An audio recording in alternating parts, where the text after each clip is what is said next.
are y'all doing today? I hope you're having a great day. I know I am. It's a wonderful Tuesday.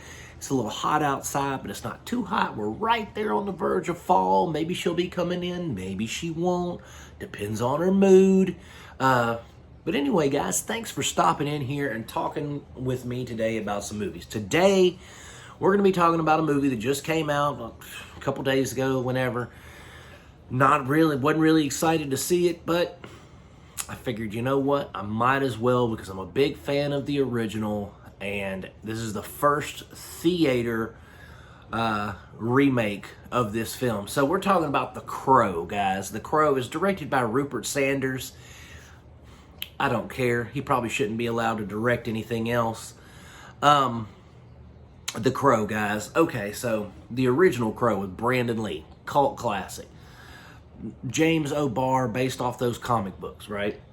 This is, the original I grew up with, and I saw it with my mom, and then with friends as a teenager, we were like, oh, The Crow. We were all goth nerds and all that good stuff, and we just loved it. We loved the atmosphere, the action, just the way that the whole movie was brought together. Kids of my generation, we loved it. I was probably 13, 14 years old when I saw it for the first time, so it just, whoa, awesome movie to me.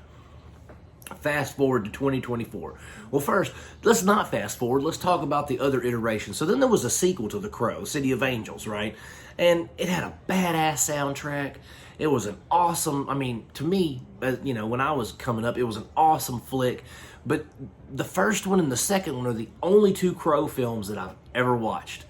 There's one with like Eric Mobius, whatever his name is, and then there's one with Edward Furlong where he looks like a cracked out street performer mime. Like, it's awful, right? I didn't bother with those movies because I could tell the quality of them without having to watch them. When I see fat Edward Furlong dressed up as a terrible mime, I don't want to watch it.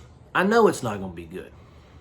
So this film, it's released. Now let's talk about the turmoil this film went through. This film has been talked about for ages. They've been talking about a remake of The Crow for ages.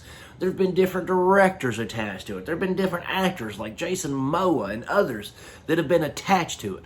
They finally got this piece of trash on the rails. They're ready to make it, and they get Pennywise the Clown, Bill Skarsgård, right? They get him in there, and then they get fucking Twigs, or whatever her name is, FKA Twigs, fucking Twigs. She's in it as Shelly, right? Okay, whatever. Let me tell you about this movie, guys. So in the original Crow, Eric Draven and Shelly, they are a loving couple. They're together. They're in this city where all this crime and crap is always going on, right? And so they have this relationship. He's a musician. He's a rock star. He plays gigs. They come into the house.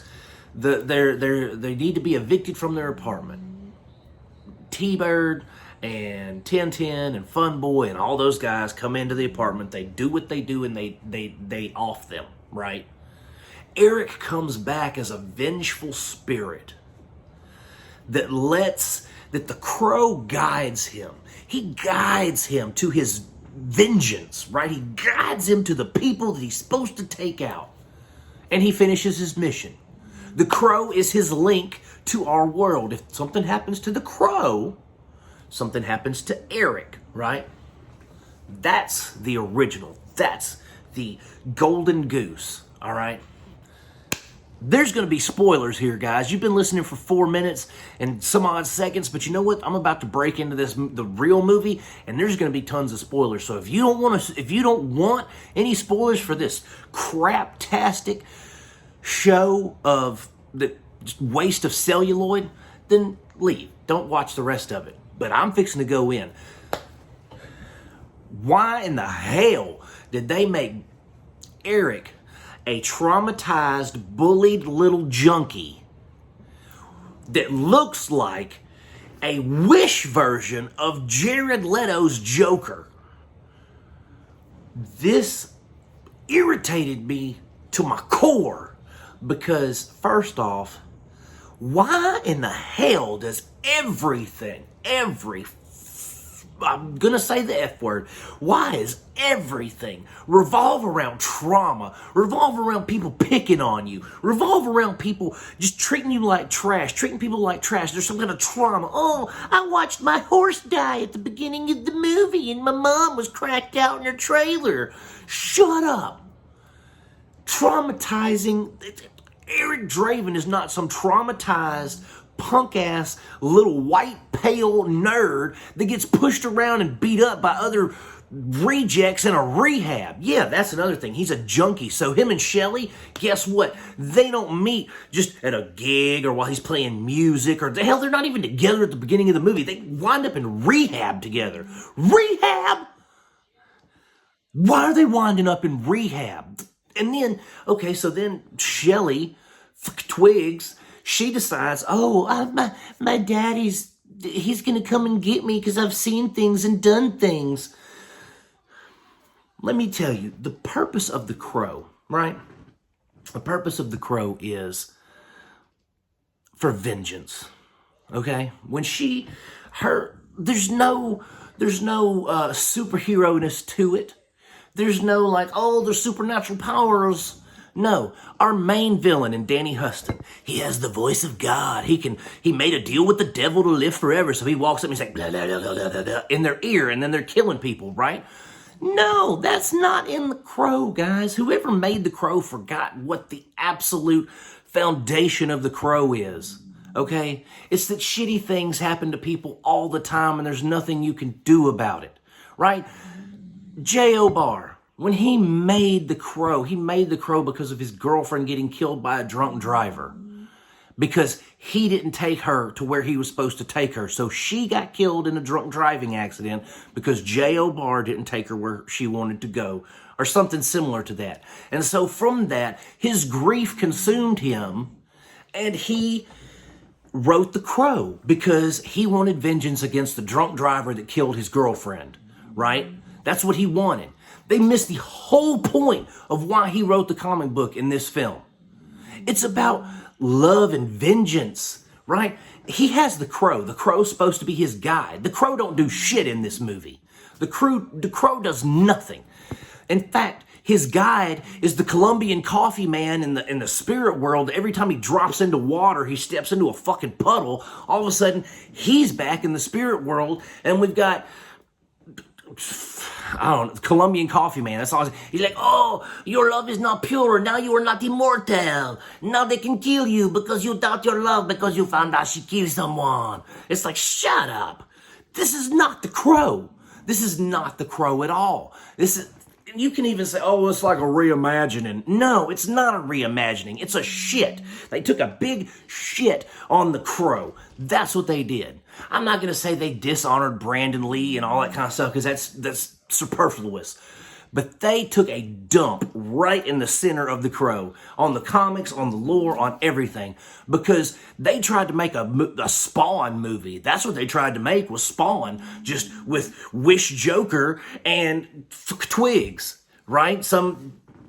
I don't understand why this film was even made. If you can't make the film properly, if you can't make it like it's supposed to be, then don't make it at all. That's stupid. I mean, because guess what? You just wasted money making a movie that no one gives a shit about. No one's going to care about. In 10 years, people aren't even going to remember this movie. It's stupid. It's a useless, it's a frivolous use of studio money. Okay? And maybe there was studio interference in all this.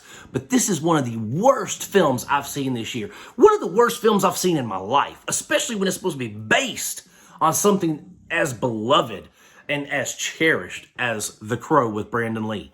This movie, I can't even begin to fathom how now I know why the directors left, why other actors left, because there was no point in making this film, because it's not The Crow. At its heart and soul, it's not The Crow, it is Spawn. It's Spawn or some other supernatural superhero bullshit. That's all it is. That's all they were trying to do. And shame on Bill Skarsgård for even being in this. He should be ashamed of himself. I like him, and I like Danny Houston, however you say his name. I like both of those guys. But they can both sit and spin as far as this movie's concerned. They should both be strung up by their balls and beaten about the head and face, because this was a poor career decision. And, you know, if it was any worse, I'd say it was career suicide. But those guys have already got a pretty good catalog of films behind them that are decent, so this one's not going to kill them.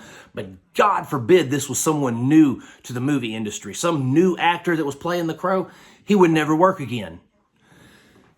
This movie's worthless. Piece of trash. Don't waste your time. Don't waste your money. Definitely don't waste your theater coin. I did that for you. Guys, The Crow gets a half of a fucking star. Half of a star. Because it doesn't deserve even a full star. But I gotta rate it somehow. That's it for The Crow, guys. Don't waste your time on it. Thank y'all so much for watching, though. I really appreciate you tuning in. If you like my reviews, by all means, click like and subscribe. And guys, I'm going to keep making them as long as you keep watching them. God bless y'all, and I'll see you soon.